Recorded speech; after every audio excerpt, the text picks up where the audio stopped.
Zidane Tribal is a member of the Tantalus gang in Lindblom. The gang passes itself off as a theater troupe, but in reality they plan one theft after another. Zidane was raised by the leader of the gang, Bark, who is like a father to him, and therefore he thinks it's best for him to stay with Tantalus. He's a cheeky boy who's rather cheerful than gloomy and enjoys a flirt with womankind. Making friends comes naturally to him, and although he earns money by stealing things, he's not a scamp. Zidane never shies away from helping people in need. Since his very first appearance, the player realizes that Zidane's phenotype doesn't match the others, although there are a lot of weird guys walking around Lindblom. His tail identifies him as a genome from the planet Terra. This record gives a deep insight. Once the population of Terra was being confronted with its demise, there was a plan forged out to establishing a new civilization on a new planet. Garnet was being instructed to seal the souls of the remaining genomes within the pandemonium. After he would annihilate the population of Gaia, he should transfer the Terran souls to Gaia and let them prosper again. Garnet created a genome named Kuja, who should accomplish the genocide. For his stubbornness and his pride, he turned out to be useless for the task. Garnet limited Kuja's lifetime and created another genome, Zidane. This time, he let him being born as a baby with time to grow and having a normal life, until the day when he should detach Kuja. Kuja, on the other hand, was jealous of the destiny of his brother, abducted and then abandoned him on Gaia. When Zidane was 4 years old, he was being found by Bark and his Tantalus group. Zidane was seeking for his origin ever since. All he remembers is a shiny blue gleam.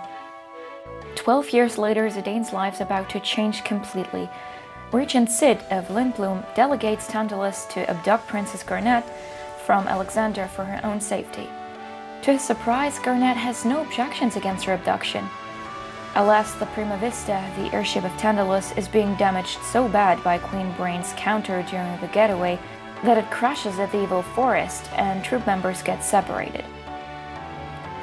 A drama runs its course until Steiner, Vivi, Garnet, and Zidane are reunited and begin their journey after the escape of the forest. The initial assignment was to bring Garnet to her uncle Sid. Before they arrive at Lindblom, the group drops in the small village of Dali, where they accidentally witness the secret behind the evil black mages they have seen on their flight. The black mages are not supposed to have a will, nor a normal life. They only serve the military of Alexandria. And this is not the only terrible truth Zidane and the others are being confronted with. They find out against whom Alexandria intends to wage war, get attacked several times by the invincible General Beatrix, and last but not least meet Kuja, who pulls the strings on Gaia in order to take revenge upon Garnet for his miscreation. A single commission has become a really big deal.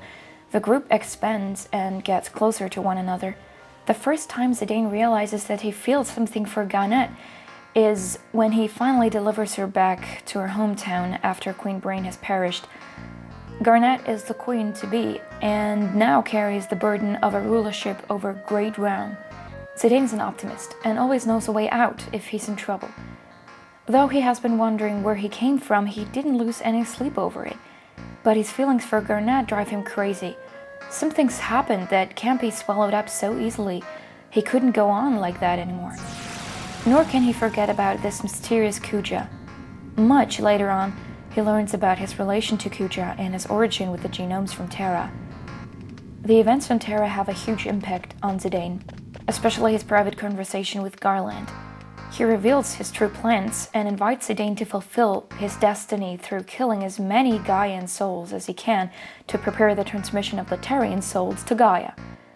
He refuses because he wouldn't harm his friends or any other human being. Garnet is furious and threatens him with turning him into a soulless shell again.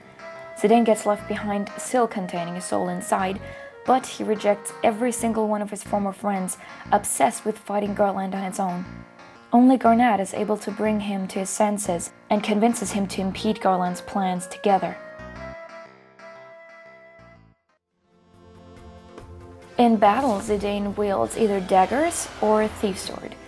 If he's fighting with daggers, then he excessively uses the one in his right hand, while he carries the significant Lily dagger, which inspired Garnet for her nickname, in the left one. His skill set gets improved during his transform. Not only can he steal special items from enemies, but with the dying commands also strike pretty hard.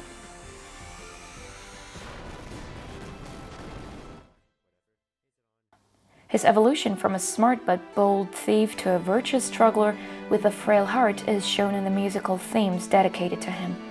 Alongside his main theme, there is unrequited love for the moment when he realizes his feelings for Garnet, and not alone for his refusal for help when Garnet tried to take away his soul. I don't want to spoil you, but I must say this. The ending scene when the leaf tree collapses completely and Zidane turns back to stay with Kuja while he dies was very haunting for me. The people you misjudge are mostly the most virtuous ones. With his easygoing attitude, Zidane is but a pure-hearted hero. The name says it all. Zidane is a variation of the Arabic Zidane, which means increasing the faith. The characters of Final Fantasy IX all struggle with a personal fear, but have a strong point on the other side, introduced in the starting screens when you put in the CD. Zidane's screen says you don't need a reason to help people. With that attitude, he manages to increase faith among people who might not deserve it. He made Kuja believe, for he could not trust his eyes seeing that his brother came back for him for not letting him die alone.